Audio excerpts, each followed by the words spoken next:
Hi, everyone. I am here today with Dr. Jennifer Kahler, who is the Director of the Counseling and Psychological Services at George Mason. Dr. Kahler, how are you doing today? I'm fine. Thank you for having me on. Great. So, for our viewers at home who might not be familiar with exactly what CAPS are, the Counseling and Psychological Services are, can you give us a brief breakdown exactly what it is and what your main goal or mission is? Sure.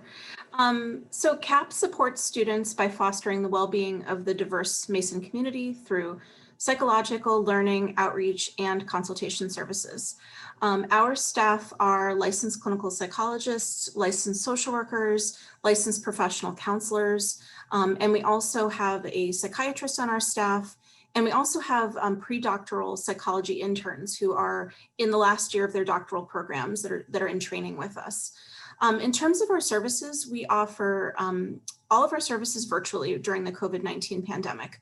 We're offering individual and group counseling. We're offering crisis intervention services, case management services. So if a student is needing to get connected to a provider in the community, we will be happy to meet with the student to make that connection. Psychiatry services, as I stated, and outreach services. And we're also offering virtual daily workshops and support spaces. Wow, that sounds like a really fantastic resource. Um, so moving into the topic of mental health, that seems to be very hot topic these days, and the word seems to be thrown around quite often. So how would you best describe what exactly mental health is and why might it be important for us to know? Sure, absolutely. So the term mental health includes our emotional, psychological, and social well-being. So it affects how we think, how we feel, and how we act. And it also determines how we handle stress, how we relate to others, and how we make healthy choices or not healthy choices. So mental health is important at every stage of our lives, from childhood and adolescence through adulthood. So mental and physical health are equally important components of our overall health. So mental illness, especially things like depression, increases the risk for many types of physical health problems, such as stroke, type 2 diabetes, heart disease, and similarly, the presence of chronic medical conditions can increase our risk for mental health issues or mental illness. So it's equally important to pay attention to one's physical health as it is to pay attention to one's mental health. Great, thank you. Now, moving into right now, the election period, Mhm. this can be a very stressful time for many people. So, what are some strategies that people can use in order to get through or manage in this time? Sure. So right now, I think one of the hardest things about the election period is uncertainty. And we're already facing uncertainty due to the global pandemic, social unrest, issues that we're facing as a nation. And so the election is another example of a very stressful and uncertain situation. Some people are better at dealing with uncertainty than others. So some of the tips I guess that I would give are avoid dwelling on things that you cannot control. So oftentimes when uncertainty strikes, many people immediately imagine their worst case scenarios. So focusing on what you can control. So if you're following the news, watching the debates or scrolling through social media, that can cause a lot of stress. So you might want to limit your media consumption. Giving yourself permission to take a break from the news is really important. Second one would be engaging in meaningful activities. So rather than fixating on news coverage, finding an activity that you really enjoy and trying to spend time doing that. And even for some people, getting involved in activities that are meaningful to them. I think another one is staying socially connected. And of course, that's challenging right now during the pandemic, but going for a physically distanced walk with people, spending time outside with friends or family if possible, that can be very, very helpful. Research shows that people who have at least one or two friends or family members that they can turn to for emotional support during stressful times tends to help them cope better than people who don't have support. Staying active is really helpful. So for example, tomorrow during the election day, I would recommend if someone's feeling particularly stressed, taking a long walk could be very, very helpful. And helps us release the energy that we might experience when we're feeling stressed. And finally, I think it's really important to realize that we might not know who won the election on election night.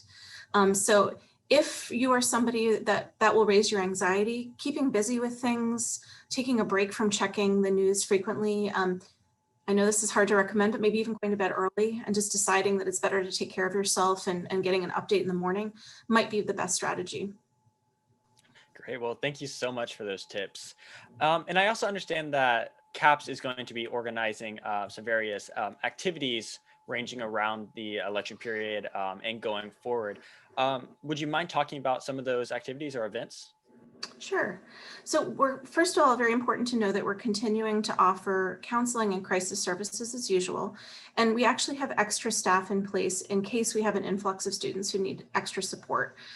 We also have after hours crisis support, which students can access by calling our main number and then selecting option 1, which will connect a student to an after hours crisis counselor. But in addition to those things, and we have a number of really exciting and helpful events. First one is that on Monday night at 6 o'clock, we're hosting an Instagram Live where a CAPS clinician will be available to answer questions about managing stress, coping with uncertainty, and ways to find support. On Wednesday, the day after the election, we're offering a mindfulness workshop, the election edition, we're calling it, where we're going to talk about incorporating mindfulness to combat feelings of stress during the election season.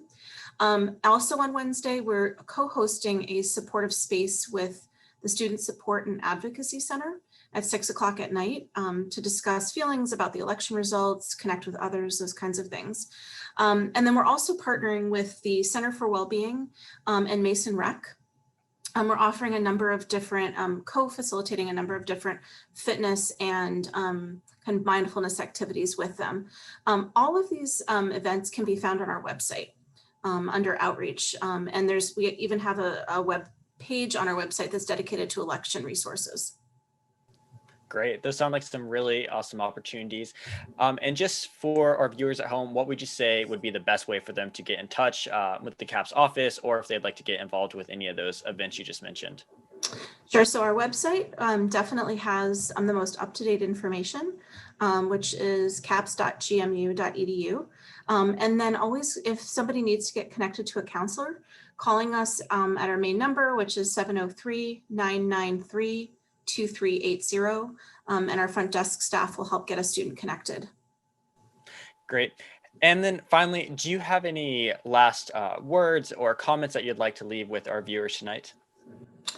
Yes, I would say my main goal is to make sure that students know we are open and that we're here for them. And despite all of our outreach and messaging, some students don't realize that we're still open despite the pandemic. So I also think the other thing is that students often have a misconception that they should only seek help when their problems become severe. And I really want students to know that seeking help earlier can often prevent issues from becoming more serious. So I hope that students will hear this and think about reaching out to us for support. So thank you so much for interviewing me, and hopefully this interview will increase awareness of CAP. Yes, I'm sure it will. Well, Dr. Kahler, I want to thank you for joining me here today. And for all of you at home that are interested in participating in any of these activities, make sure to go and check out their website. There's some really great opportunities and you won't want to miss them. Once again, Dr. Kahler, thank you. Thank you.